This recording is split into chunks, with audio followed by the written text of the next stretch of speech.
നമുക്ക് ബാലിന്റെയും ഗോമതിയുടെയും ഇന്നത്തെ നല്ലൊരു കഥ കേട്ടാലോ? അതിനു മുമ്പ് ഒരു കാര്യം പറഞ്ഞോട്ടെ, വീഡിയോ ഇഷ്ടപ്പെടുവാണെങ്കിൽ ഒന്ന് ഹൈപ്പ് ചെയ്യാൻ മറക്കരുതേ. അങ്ങനെ നമ്മൾ കാണുന്ന ബാലനും ആകാശവും ആര്യനും ഒക്കെ കന്യാകുമാരിക്ക് യാത്ര പോകുന്ന സമയത്ത് ബാലൻ പറഞ്ഞു, ഇതെന്താടാ എല്ലാരും മരണ വീട്ടിൽ പോകുന്ന പോലെ ഇരിക്കണേ, എല്ലാരും ഒന്ന് അടിച്ചു പൊളിക്കാൻ പറഞ്ഞു. ധർമ്മൻ ആകാശിനെ ഒന്ന് നോക്കി, എടാ നീക്കെന്താ ഒരു സന്തോഷം ഇല്ലാത്ത പോലെ എന്ന് ചോദിച്ചു. അപ്പോഴേക്കും ധർമ്മൻ പറഞ്ഞു, അളിയാ സന്തോഷം ഉണ്ടെന്ന് പറഞ്ഞു. എങ്കില് നിങ്ങളൊരു പാട്ടെങ്കിലും പാടാൻ പറഞ്ഞു. പാട്ട് പാടാനോ? അതെ. എടാ ആനന്ദേ, നീ ഒരു പാട്ട് പാടാൻ പറഞ്ഞു. ഏയ് ഞാനില്ല അച്ചാന്ന് പറഞ്ഞു. പിന്നെന്താടാ നിങ്ങൾ എല്ലാരും ഇങ്ങനെ ഇരിക്കുന്നത്? എല്ലാരും പാട്ടൊക്കെ പാടി സന്തോഷിച്ചല്ലേ ട്രിപ്പ് പോണ്ടേ, അല്ലാതെ പരസ്പരം ആരും സംസാരിക്കാതെയാണ് പോണേന്ന് ചോദിച്ചു. ഇത് കേട്ടപ്പോ ധർമ്മം പറഞ്ഞു, പാടാളിയാന്ന് പറഞ്ഞു. എങ്കിൽ പാട്, അല്ല അത് പിന്നെ എനിക്ക് പാടാൻ അറിയില്ല. കുറെ സമയം കഴിഞ്ഞപ്പോ ബാലൻ പറഞ്ഞു, ഒരു കാര്യം ചെയ്യാം, നിങ്ങൾക്ക് ആർക്കും പാടാൻ അറിയില്ലെങ്കിൽ ഞാൻ പാടാന്ന് പറഞ്ഞു. അപ്പോഴേക്കും ആരും പറഞ്ഞു, മിക്കവാറും ബാക്കി എല്ലാവരും പാടുപെടുമെന്ന് പറഞ്ഞു. അങ്ങനെ ബാലൻ ഒരു പാട്ട് അങ്ങോട്ട് പാടുവാണ്. ആ പാട്ട് കേട്ട് കഴിഞ്ഞപ്പം ആകാശിനും ധർമ്മനും ഒക്കെ കരച്ചിൽ വരുന്നുണ്ടായിരുന്നു. എന്റെ ദൈവമേ, എടാ ഇതിനേക്കാളും ഭേദം ട്രിപ്പ് വരാതിരിക്കുന്നതായിരുന്നു നല്ലത്. നിങ്ങളെന്താ ഇങ്ങനെ ഇരിക്കണേ? എല്ലാരും കൂടെ ഏറ്റു പാടാൻ പറഞ്ഞു. അങ്ങനെ ഒടുവില് അവരൊക്കെ ഏറ്റു പാടുവാണ്. ബാലൻ പറഞ്ഞിട്ടുണ്ടെങ്കിൽ അനുസരിക്കാതിരിക്കാൻ പറ്റില്ലല്ലോ. ഈ സമയത്ത് ഗോമതി അടുക്കളയിലായിരുന്നു. ഗോമതി ഇങ്ങനെ ആലോചിക്കുക, ബാലേട്ടൻ ആ കൂളിംഗ് ഗ്ലാസ് എവിടുന്ന് കിട്ടി? ബാലേട്ടൻ പോകുന്ന സമയത്ത് ഒരു കൂളിംഗ് ഗ്ലാസ് ഒക്കെ വെച്ചോണ്ടാ പോയത്. അപ്പോഴേക്കും മീനാക്ഷി മിത്രയും കൂടെ വന്നു.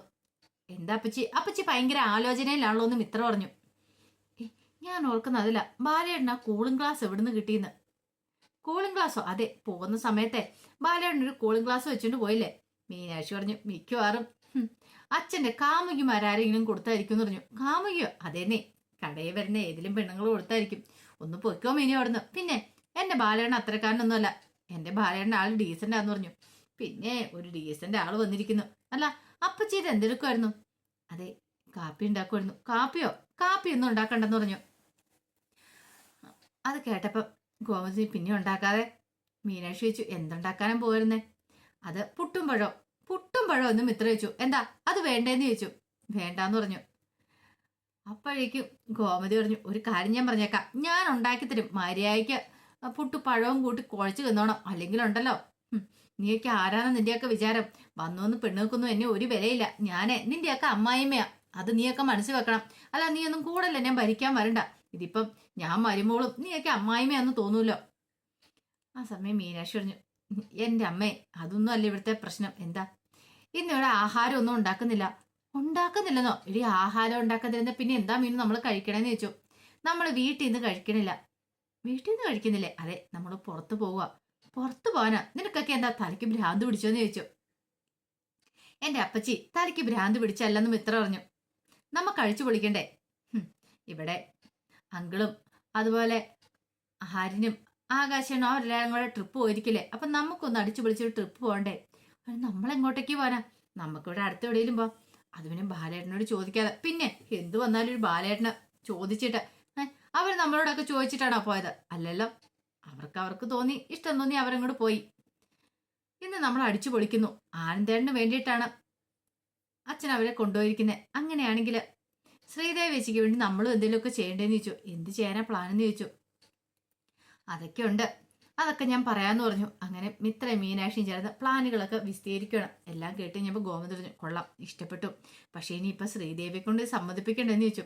സമ്മതിപ്പിക്കണം, അതാണ് ഏറ്റവും വലിയ ടാസ്ക്. ഒരു കാര്യം ചെയ്യാം, അപ്പച്ചും കൂടെ വാ, നമുക്ക് ശ്രീദേവി എടുത്തിട്ട് പറയാന്ന് പറഞ്ഞു.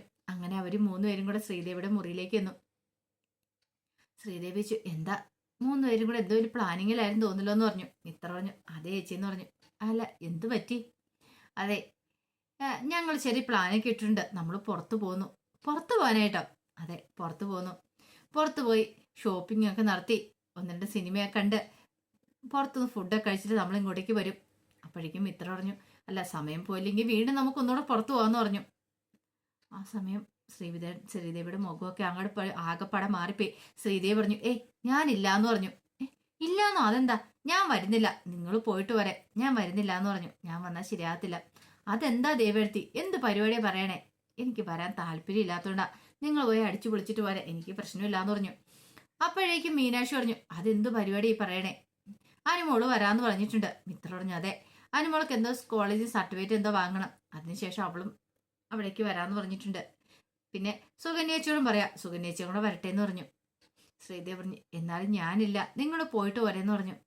ഗോവിന്ദൻ പറഞ്ഞു മോളില്ലാതെ ഞങ്ങൾ എങ്ങനെയാ പോകുന്നേ? മീനാക്ഷി പറഞ്ഞു ഓഹോ, ഞങ്ങളെല്ലാവരും കൂടെ സന്തോഷിച്ച് യാത്ര പോകുന്ന കരുതിയതാ. ആനന്ദേണ്ട സന്തോഷിപ്പിക്കാൻ വേണ്ടിട്ട് അവർ കൊണ്ടുപോയില്ലേ, അതുപോലെ തന്നെ ശ്രീദേവി ചേച്ചി ഞങ്ങളോടൊപ്പം വാ, അപ്പൊ ഞങ്ങളുടെ സന്തോഷങ്ങൾ ശ്രീദേവി ചേച്ചി ഇല്ലാതാക്കുമല്ലോ എന്നൊക്കെ പറഞ്ഞു. ഒടുവിൽ ശ്രീദേവിക്ക് സമ്മതിക്കാതിരിക്കാൻ പറ്റിയില്ല. ആ സമയം സുകന്യ അങ്ങോട്ട് വന്നു. സുകന്യയുടെ മിത്ര കാര്യം പറയണം പുറത്തു പോകുന്നതിനെ കുറിച്ച്. എല്ലാം കേട്ട് കഴിഞ്ഞപ്പോൾ സുകന്യ പറഞ്ഞു ഞാനില്ല, നിങ്ങൾ പോയിട്ട് വരെ, എനിക്ക് എന്തോ ഒരു തലവേദനയാന്ന് പറഞ്ഞു. കോമതി അല്ല സുകന്യ, നമുക്ക് പെട്ടെന്ന് പോയിട്ട് വരാം. ഏയ് ഞാൻ വരുന്നില്ല ചേച്ചി, നിങ്ങൾ പോയിക്കോളാൻ പറഞ്ഞു. അത് കേട്ടപ്പം മിത്ര പറഞ്ഞു സുകന്യേച്ചി വരുന്നില്ല, വരണ്ട, സുകന്യേച്ചി ഇവിടെ ഇരുന്നോ, തലവേദനയല്ലേ. സുകന്യേച്ചിക്ക് ഞങ്ങൾ വരുമ്പോൾ എന്തെങ്കിലും വാങ്ങിച്ചുകൊണ്ട് വരണമെന്ന് ചോദിച്ചു. ഏയ് വേണ്ട, ഒന്നും വാങ്ങിച്ചൊന്നും കൊണ്ട് വരണ്ട, അല്ല കഴിക്കാൻ എന്തെങ്കിലും ഒന്നും വേണ്ടാന്ന് സുകന്യ പറഞ്ഞു. ഇതേ സമയം ബാലനും ആകാശും ആന്യൊക്കെ അങ്ങനെ യാത്ര പോയിക്കൊണ്ടിരിക്കുകയാണ്.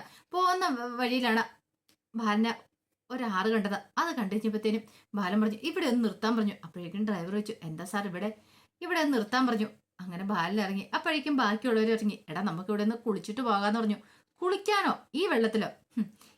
ഇവിടെ കുളിക്കേണ്ട കാര്യമൊന്നുമില്ല, ഇതൊന്നും വൃത്തിയുള്ള വെള്ളമെന്ന് തോന്നുന്നില്ല എന്ന് ആനന്ദ് പറഞ്ഞു. വൃത്തിയോ? നല്ല കണ്ണുനീര് പോലെ തെളിഞ്ഞു കിടക്കുന്നുണ്ടല്ലേ, നല്ല വൃത്തിയുള്ള വെള്ളമെന്ന് പറഞ്ഞു. അത് കേട്ടുകഴിഞ്ഞപ്പം ആര്യം പറഞ്ഞു എന്ന് പറഞ്ഞിട്ട് കാര്യമൊന്നുമില്ല, ചിലപ്പോൾ ഇവിടെയൊക്കെ എന്തൊക്കെയുണ്ടെന്ന് ആര് കണ്ടു, അതുകൊണ്ട് ഇവിടെ ഒന്നും ഇറങ്ങണ്ടാന്ന് പറഞ്ഞു. ബാലൻ പറഞ്ഞു പിന്നെ നമുക്കിവിടെ ഒന്ന് കുളിച്ച് എൻജോയ് ചെയ്തിട്ട് പോയാൽ മതി എന്ന് പറഞ്ഞു. ബാലൻ നിർബന്ധിക്കുകയാണ്. ഒടുവിൽ അവരങ്ങനെ ആരിലേക്ക് ഇറങ്ങിച്ചെന്നു. ഈ സമയത്ത് ഒരു ചെറുപ്പക്കാരൻ ഇവിടെ നിൽക്കുന്നുണ്ടായിരുന്നു. എന്താന്ന് ചോദിച്ചു. ഇവിടെ കുളിക്കാൻ വന്നാന്ന് പറഞ്ഞു. അതെ, ഇത് പെണ്ണുങ്ങൾ കുളിക്കുന്ന കടവ അപ്പൂപ്പൻ ഒരു കാര്യം ചെയ്യുക, വേറെ ഏതെങ്കിലും കടവയിൽ പോയി കുളിക്കാൻ പറഞ്ഞു. അപ്പൂപ്പനോ? ആരടാ നിന്റെ അപ്പൂപ്പൻ? ബാലൻ തിരിഞ്ഞില്ലേ. എന്നെ കണ്ട അപ്പൂപ്പനാ നിനക്ക് തോന്നുന്നുണ്ടോടാ? ദേ നിങ്ങളോട് ഞാൻ മര്യാദയ്ക്ക് പറഞ്ഞു ഇവിടെ കുളിക്കാൻ പറ്റില്ലെന്ന്. ആയിക്കോട്ടെ, അതിന് നിനക്ക് മര്യാദയ്ക്ക് പറഞ്ഞാൽ എന്താ? ഞാൻ എന്താ അപ്പൂപ്പനാണോ? ഞാൻ എന്താ വടിയും കുത്തിപ്പിടിച്ച് നടക്കണം? ബാലനിടയാണ്. ബാലൻ നല്ല ദേഷ്യം വരുന്നു. അത് കേട്ടുകഴിഞ്ഞപ്പോ ധർമ്മൻ ആരിനോട് പറഞ്ഞു ഇതിനേക്കാളും ഭേദം അയാൾ 10 തെറി പറയുന്നായിരുന്നു. അപ്പൂപ്പനെന്ന് വിളിച്ചു. ആളി എന്നെ ഒട്ടും ഇഷ്ടപ്പെട്ടില്ല. എടാ ഞാൻ ആരാന്നറിയാവോ? ഞാൻ ഗോമതി സ്റ്റോഴ്സ് ബാലനാന്ന് പറഞ്ഞു. ബാലൻ എന്നാണോ അപ്പൂപ്പന്റെ പേര്? അങ്ങനെ വരട്ടെ കാര്യങ്ങള്. എടാ അപ്പൂപ്പൻ എന്ന് പറഞ്ഞാൽ നിനക്കിട്ട് ഞാൻ തരൂന്ന് പറഞ്ഞു. ഒന്ന് പോ എന്റെ ചേട്ടാ, മര്യാദയ്ക്ക് പോകാൻ നോക്ക്. ഈ കടവിൽ കുളിക്കാൻ പറ്റില്ലെന്ന് പറഞ്ഞില്ലേ, അതിന് കുളിക്കുന്നില്ല, പക്ഷെ താൻ വിടിച്ചതുണ്ടല്ലോ അതെനിക്ക് ഇഷ്ടപ്പെട്ടില്ല എന്നൊക്കെ പറഞ്ഞ് വഴക്കുണ്ടാക്കണം. ഒടുവില്ല ഹാരിനും ധർമ്മനും എല്ലാം ചേർന്നിട്ട് ഒരു വിധത്തിലാണ് ബാലിനെ അവിടുന്ന് മാറ്റിക്കൊണ്ട് പോകുന്നത്. ബാലിന് നല്ല ദേഷ്യമായിരുന്നു. തന്റെ അപ്പൂപ്പനെന്ന് വിളിച്ചു, തന്നെ പ്രായക്കൂടല കാണിച്ചു എന്നൊക്കെ ഒരു ചിന്തയായിരുന്നു ബാലന്റെ മനസ്സിൽ. ആ സമയത്ത് മീനാക്ഷി മിത്ര എല്ലാരും കൂടെ ഒരുങ്ങി ഇറങ്ങാൻ തുടങ്ങുകയാണ്. സുകന്യ അങ്ങോട്ട് വന്നു കഴിഞ്ഞപ്പം സുകന്യയോട് ചോദിച്ചു എങ്ങനെയൊരു തലവേദന കുറവുണ്ടോ, ഞങ്ങളിവിടെ വരുന്നുണ്ടോ എന്ന് മീനി ചോദിച്ചു. മുമ്പത്തെക്കാളും കുറച്ചുകൂടെ തലവേദന കൂടിയിട്ടുള്ളൂ, ഞാൻ വരുന്നില്ല, നിങ്ങൾ പോയിക്കോളാൻ പറഞ്ഞു. ശരി ആയിക്കോട്ടെ. അങ്ങനെ അവര് കോമതി എല്ലാരും കൂടെ ചേർന്ന് പുറത്തേക്ക് ഇറങ്ങി വരുമ്പോഴാണ് ഉദയവാനൊരു ഓട്ടോറിക്ഷ വന്നിരിക്കുന്നത്. ഉദയവാനും അങ്ങോട്ട് വന്നിട്ട് പറഞ്ഞു എന്ത് ചെയ്യാനാ, ദുബായിലേക്ക് യുദ്ധമായതുകൊണ്ട് ഫ്ലൈറ്റ് ഒന്നും അവിടെ ഇറക്കുന്നില്ല, അതുകൊണ്ട് ദുബായ് യാത്ര മുടങ്ങി. അപ്പൊ ഞാൻ കരുതി എന്റെ മോളെ ഒന്ന് കാണാന്ന്, അതുകൊണ്ട് ഇങ്ങോട്ടേക്ക് വന്നാ. അല്ല നിങ്ങൾ എല്ലാരും കൂടി ഇത് എങ്ങോട്ടാ? ശ്രീദേവർ ഞങ്ങളൊന്ന് പുറത്തു പോയിരുന്നു, കുറച്ച് സാധനമൊക്കെ വാങ്ങിക്കാനുണ്ട്. ഓ അങ്ങനെയാണല്ലേ, എന്നാ നിങ്ങൾ പോയിക്കോളാൻ പറഞ്ഞു. കോമതി പറഞ്ഞു ഇവിടെ വരെ വന്നിട്ട് ഒന്നും തരാതെ വിടുന്ന എങ്ങനെയാ?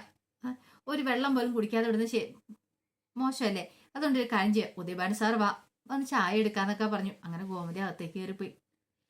ഈ സമയം മീനാക്ഷിക്കും മിത്രയ്ക്കൊക്കെ ഭയങ്കര അസ്വസ്ഥ ഉണ്ടായിരുന്നു. കാരണം പോകാനായിട്ട് അവർ ഇറങ്ങിയ സമയത്താണല്ലോ ഇങ്ങനെയൊക്കെ സംഭവിച്ചേ. ഉടനെ അകത്ത് ചെന്ന് കഴിഞ്ഞപ്പോഴത്തേനും ഉദയഭാനും സുകന്യയോട് പറഞ്ഞു മോളെ ഇത്തിരി ചൂടുവെള്ളം കിട്ടുമെന്ന് ചോദിച്ചു. അങ്ങനെ സുകന്യ അവിടെ നിങ്ങളും പറഞ്ഞു വിട്ടു. ശ്രീദേവി മാത്രം അരിയിലുണ്ടായിരുന്നുള്ളൂ. ശ്രീദേവിയോട് ചോദിച്ചു മോളെ ഇപ്പൊ എങ്ങനെയുണ്ട്, ആനന്ദിനെ ഉപദ്രവിക്കാൻ പറ്റുമോ, ചെയ്യുവോ, എന്നോട് വഴക്കുണ്ടാക്കുമോ എന്നൊക്കെ ചോദിച്ചു. ഓഹോ, അപ്പൊ അച്ഛൻ ഇതിനു വേണ്ടിയിട്ടാണ് ഇങ്ങോട്ടേക്ക് വന്നത്, ഇതിനെക്കുറിച്ച് ചോദിക്കാനായിട്ട്. അതെ, ആനന്ദേണ്ട ഒരു മാന്യനായതുകൊണ്ട് എന്നെ ശാരീരിക ഉപദ്രവം ചെയ്യാറില്ല, പക്ഷെ മാനസികമായിട്ട് ആകെപ്പടയും തകർന്ന നിലയില.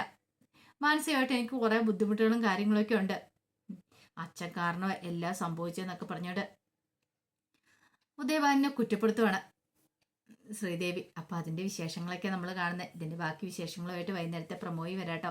ഒരിക്കൽ കൂടി എല്ലാവർക്കും ശുഭദിനം നേർന്നുകൊണ്ട് നിർത്തുന്നു.